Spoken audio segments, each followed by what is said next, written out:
So you've got a plumbing project coming up and you're trying to figure out the best way to join your copper pipes.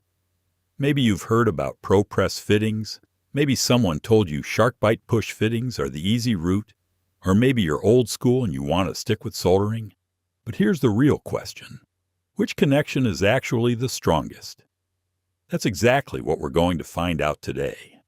I'm going to install all three connection types, break down the pros and cons of each one, and then pressure test them head to head so you can see for yourself which one holds up and which one fails.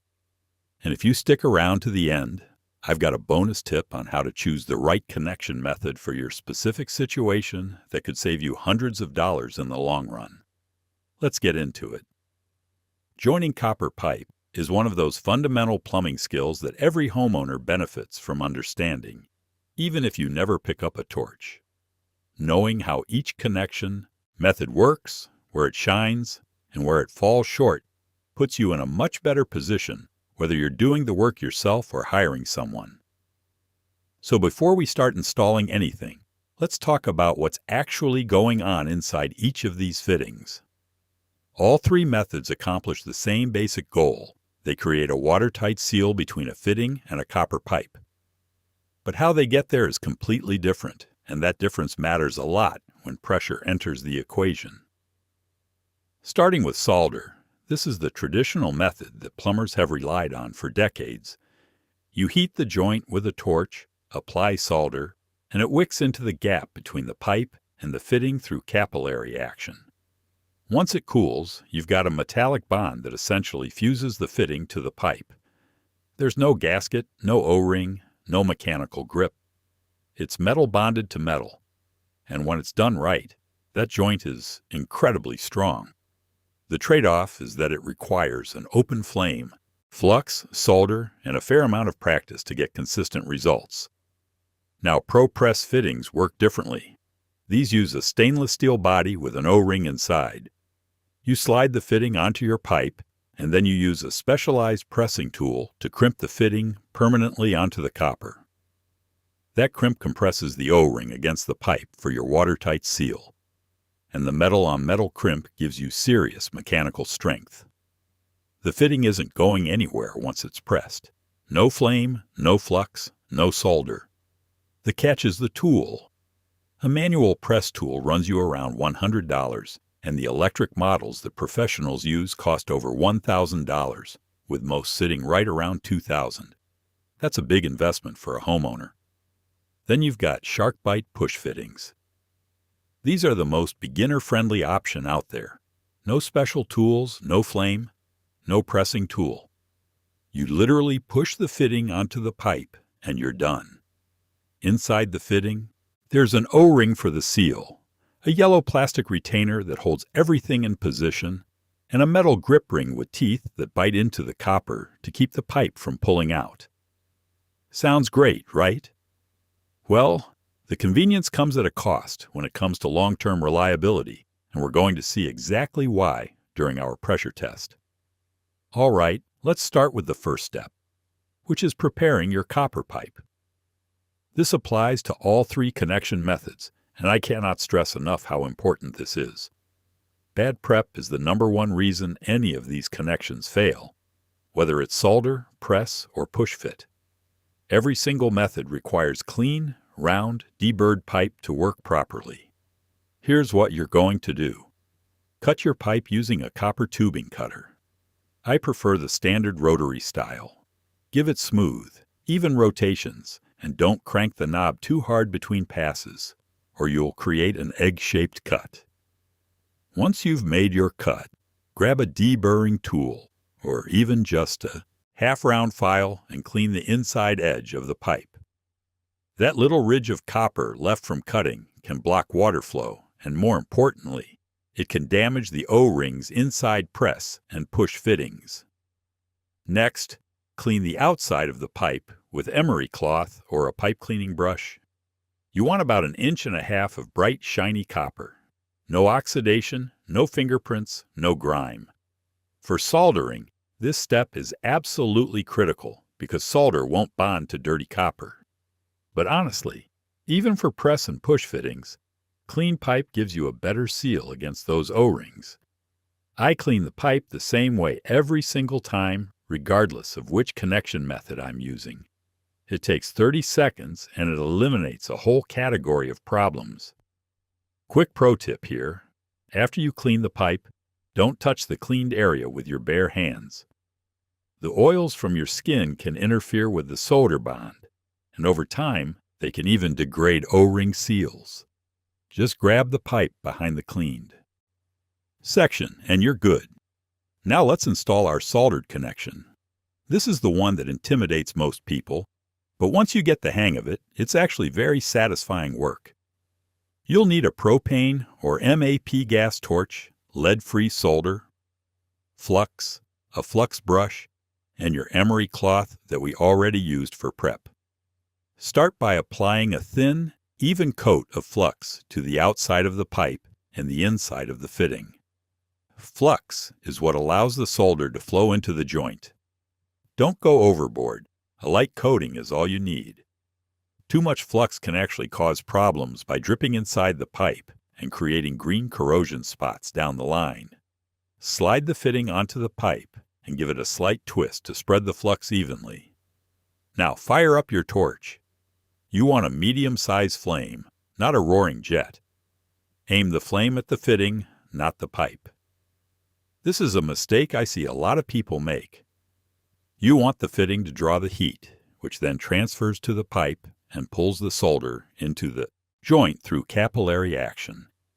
Heat the fitting evenly, moving the flame around the joint for about 15 to 20 seconds, depending on the pipe size.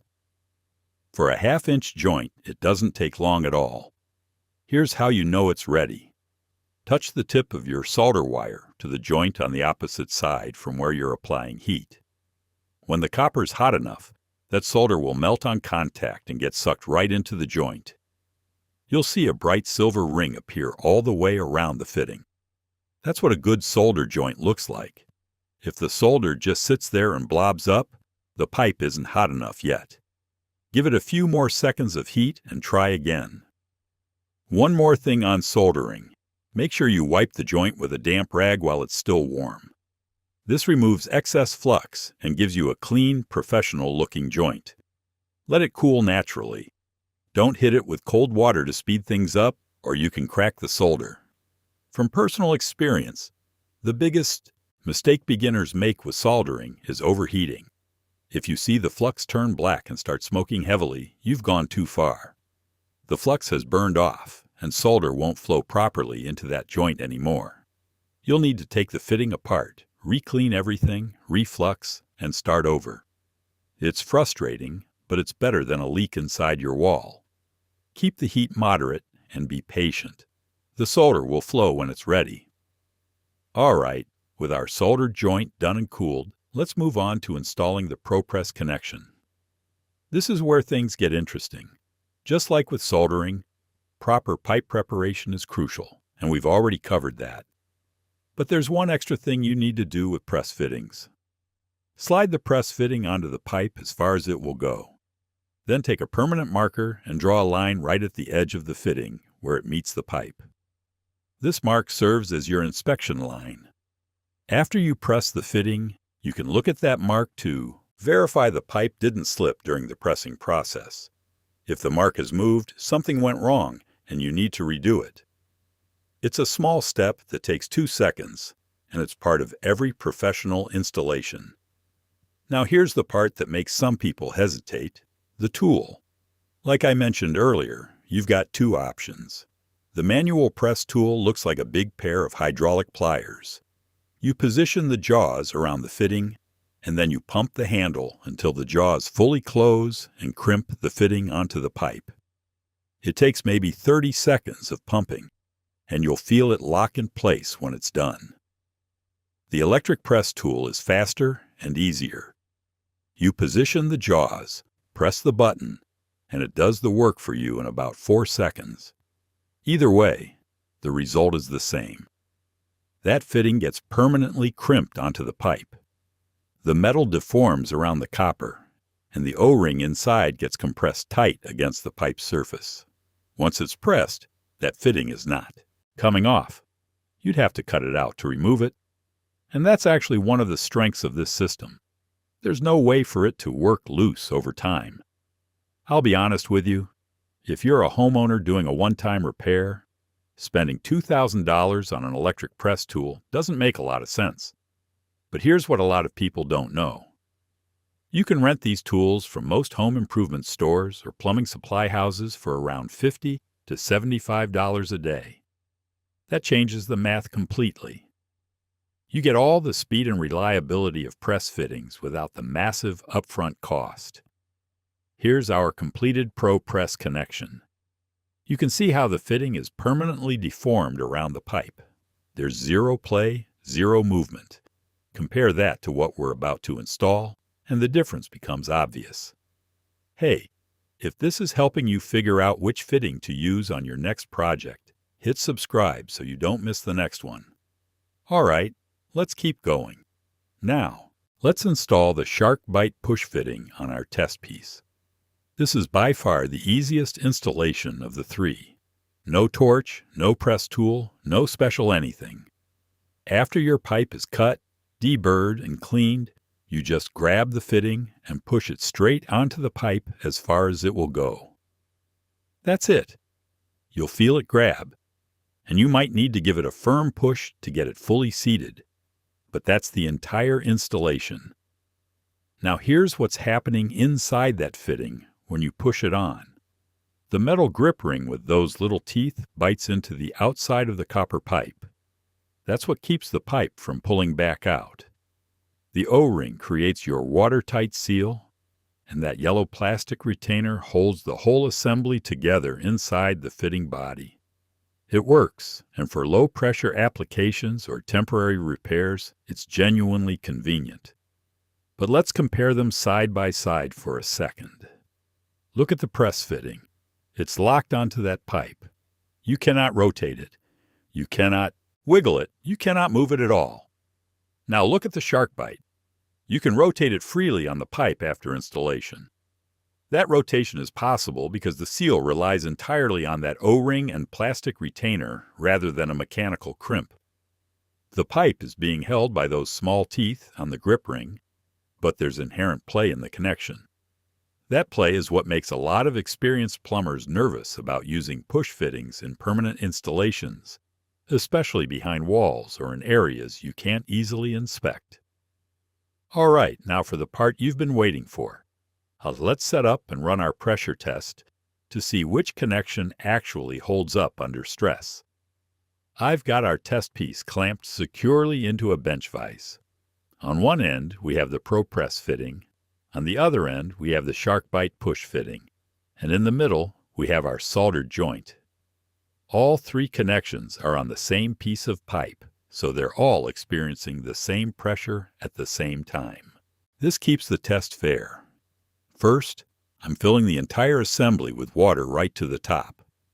I'm tapping the sides of the pipe gently to work out any trapped air bubbles. This is important because air is compressible and water is not. If there's air in the system, it absorbs pressure and throws off your results. We want solid water contact throughout the entire test piece. Now I'm threading in a solid steel pipe plug on the open end. Here's what happens as I tighten that plug. It reduces the internal volume of the system, and since water cannot compress, the pressure inside climbs rapidly. This simulates what happens in a real plumbing system when you get pressure spikes from things like water hammer, thermal expansion, or a pressure regulator failure. Your fittings need to handle these moments without giving out. As I tighten and the pressure builds, watch what happens. The SharkBite push fitting fails first. You can see water starting to leak from the bottom of the fitting, where the O-ring seal has given out. That yellow plastic retainer I mentioned earlier has deformed under the pressure, and once it loses its shape, it can no longer hold the O-ring in the correct position against the pipe. The seal is compromised, and water pushes right past it. Meanwhile, both the ProPress fitting and the soldered joint are holding strong. No drips, no weeping, nothing. They're handling the same pressure that blew out the push fitting, and neither one is showing any signs of stress. Looking at the slow-motion footage makes it even clearer. You can see the exact moment the push fitting gives way. The retainer flexes, the seal breaks, and water jets out. It's not a gradual failure, it's sudden, and in a real-world situation, that sudden failure behind a wall or under a floor means water damage, mold, and an expensive repair. Now here's what's worth noting. All three of these fittings carry a 200 psi pressure rating from the manufacturer. On paper, they're equals, but this test shows you that rated pressure and real-world performance under stress are two very different things. The ProPress and soldered connections both outperform the push fitting by a wide margin when pressure spiked beyond normal operating conditions. Let's go over some common issues you might run into with each of these methods and how to deal with them. With soldering, the most common problem is a joint that won't take solder. 9 times out of 10, this means the pipe or fitting wasn't cleaned well enough, or the flux has burned off from too much heat. The fix is straightforward. Take the joint apart while it's still warm, re-clean everything back to bright copper, apply fresh flux, and try again with less heat. Another soldering issue is a pinhole leak after the joint cools. This usually happens when there's moisture in the line that turned to steam during heating and created a void in the solar. To prevent this, make sure the pipe is completely dry before you start. Datin, or a piece of white bread stuffed into the pipe about 6 inches back, works as a temporary dam to absorb residual water. It dissolves once the water is turned back on. With ProPress fittings, the most common issue is an incomplete press. If the tool jaws don't fully close around the fitting, you'll get a leak. Always check your inspection mark after pressing. If it's shifted or if the crimp looks uneven, cut it out and redo it with a new fitting. Also, make sure you're using the correct jaw size for the pipe diameter. Using a 3/4 inch jaw on a 1/2 inch fitting won't give you a proper crimp. With push fittings, the number one issue is improper insertion depth. If the pipe isn't pushed in far enough, the O-ring can't seal properly and the grip ring can't hold. Most SharkBite fittings come with a depth gauge tool that tells you exactly how far the pipe needs to go in. Use it every time. The other common problem is installing on pipe that isn't perfectly round. If your pipe has been dented or bent, the O-ring can't make full contact and you'll get a slow drip. Always check your pipe for roundness before pushing the fitting on. All right, here's that bonus tip I promised at the beginning. When you're deciding which connection method to use, think about it in terms of location and accessibility. For permanent connections behind walls, underground, or anywhere you can't easily get to for inspection, go with solder or ProPress every time. These are proven, reliable connections that you can install and forget about. Save the push fittings for exposed locations where you can see them, like under sinks, behind toilets, or on water heater connections where you might want the ability to disconnect things down the road. This strategy gives you the best of both worlds. You get rock-solid reliability where it matters most, and you get convenience and flexibility where you can actually take advantage of it. I use this approach on every job I do, and it's the same advice I give to anyone who asks which fitting system they should go with. Match the fitting to the location, and you'll never have a problem. That's the full breakdown on ProPress versus SharkBite versus solder. If this helped you decide which connection to use on your next project, subscribe and hit the bell so you don't miss the next one. Got questions or want to share your own experience with any of these fittings? Drop them in the comments. Thanks for watching.